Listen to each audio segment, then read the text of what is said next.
ഞാൻ ഓർക്കുന്നുണ്ട്, ഒരു ചെറുപ്പക്കാരൻ വന്ന് ഒരു അനുഭവം പറഞ്ഞു. ആ ചെറുപ്പക്കാരൻ പറയാറുള്ളത്, ചെറുപ്പക്കാരൻ്റെ പ്രത്യേകത എന്ന് വീട്ടിൽ ചെന്നാലും അമ്മയായിട്ട് പ്രശ്നമാണ്. വഴക്ക്, ദേഷ്യം, ഷൗട്ടിങ്, പൊട്ടിത്തെറി.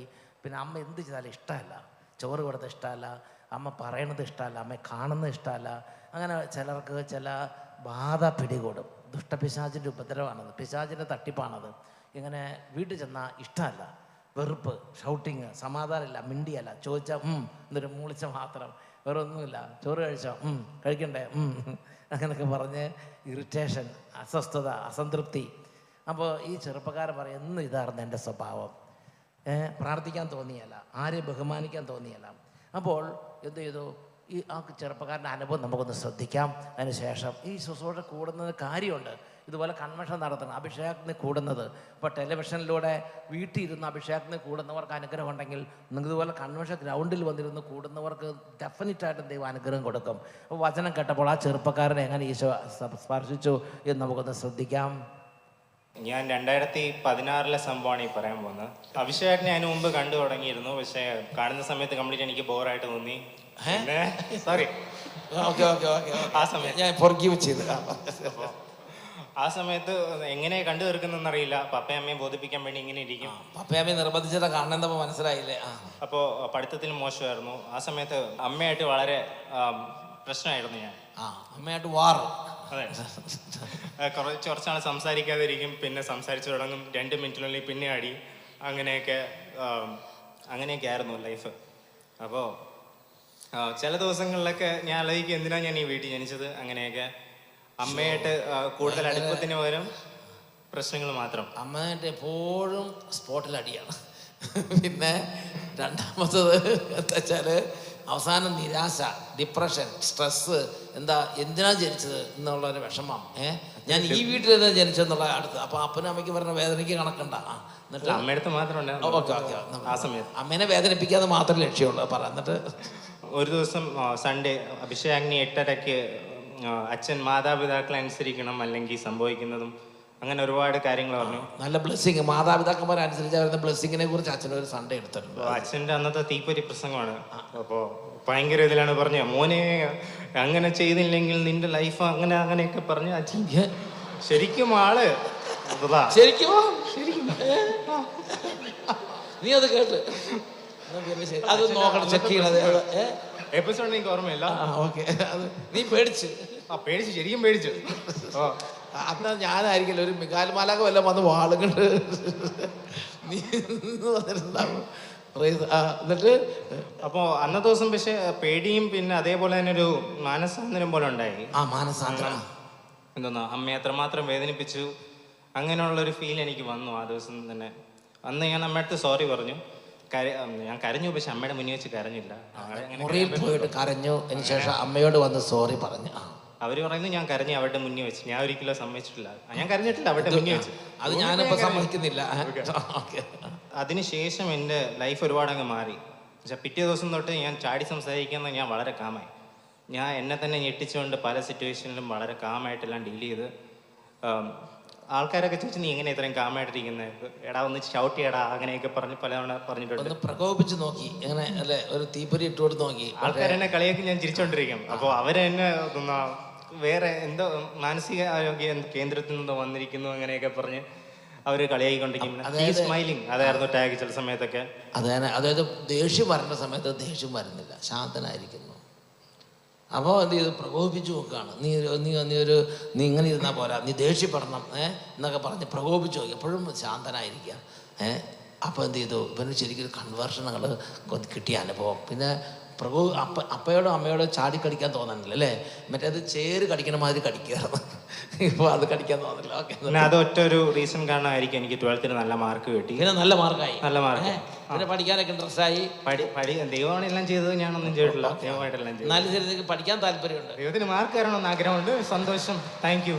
അതായത് ഇവന് സ്വന്തമായിട്ടുള്ള ഒരു ഇതല്ല, ദൈവം തന്നെ ബ്ലെസ് ചെയ്ത് ഇവൻ്റെ ബുദ്ധി തെളിച്ചു എന്നാണ് ഞാൻ മനസ്സിലാക്കുന്നത്. Praise the Lord. അത് ശരിയാണ്.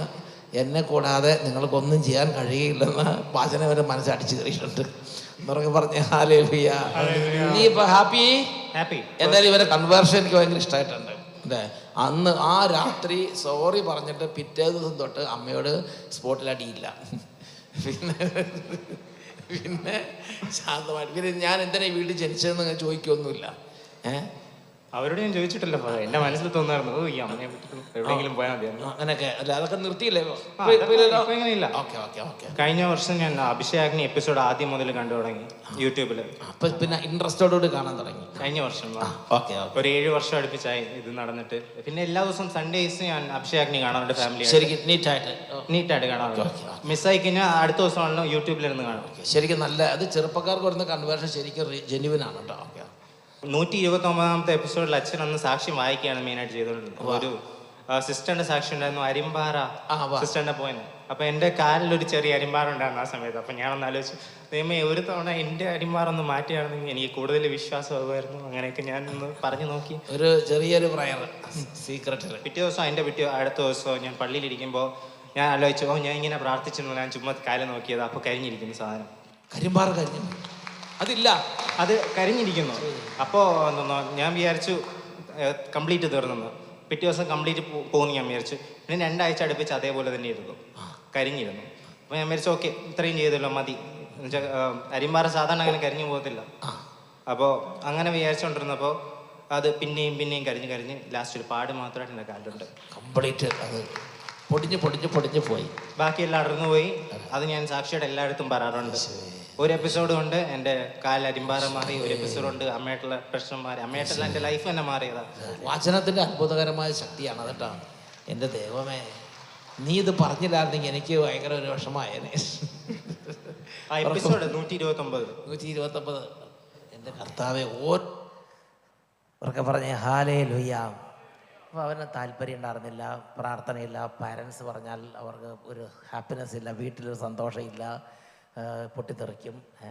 ആ വീട്ടിലുള്ളവരോടൊക്കെ അസംതൃപ്തി, വീട്ടിൽ കയറാൻ തോന്നിയല്ല, ഡിപ്രഷൻ. ഇനി മരിച്ചാൽ മതി, എന്തിനാണ് ജീവിക്കുന്നത്, ഇങ്ങനത്തെ പാരൻസിനോടൊക്കെ ജീവിക്കുന്നത്, എന്താ മരിച്ചാൽ മതി, ഇവർക്കൊന്നൊരു വൈബുമില്ല എന്ന് പറഞ്ഞിട്ട് എന്തൊക്കെ തരത്തിലുള്ള ലാംഗ്വേജാണ് കുട്ടികൾ ഉപയോഗിക്കുന്നത്. എൻ്റെ പ്രിയപ്പെട്ട സഹോദരങ്ങളെ, അപ്പോൾ എന്ത് ചെയ്തു? അതിൻ്റെ അർത്ഥം അന്ധകാര പീഡ കുട്ടിയെ അലട്ടുകയാണ്. അപ്പോൾ നമ്മൾ ചെയ്യേണ്ടത് എന്താണ്?